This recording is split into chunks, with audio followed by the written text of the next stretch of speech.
હવામાન નિષ્ણાંત અંબાલાલ પટેલે મોટી આગાહી કરી છે। 24 થી 27 ઓગસ્ટે ગુજરાતમાં પડશે ભારે વરસાદ।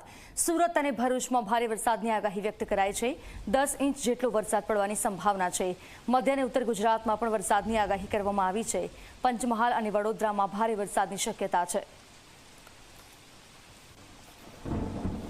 24, 25, 26, 27 ઓગસ્ટમાં રાજ્યના કેટલાક ભાગમાં ભારેથી અતિભારે વરસાદ થવાની શક્યતા રહે છે।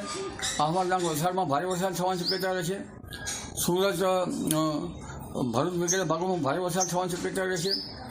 કેટલાક ભાગમાં 10 ઇંચ જેવો વરસાદ થવાની શક્યતા રહે છે। કેટલાક ભાગમાં 6 થી 8 ઇંચ જેવો વરસાદ થવાની શક્યતા રહે છે।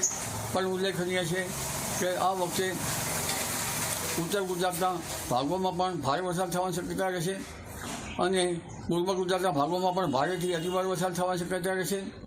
પંચમહાલના કેટલાક ભાગોમાં લગભગ 3 થી 4 ઇંચ જેવો વરસાદ થવાની શક્યતા રહેશે। વડોદરાના કેટલાક ભાગો પણ 3 થી 4 ઇંચ જેવો વરસાદ થવાની શક્યતા રહેશે।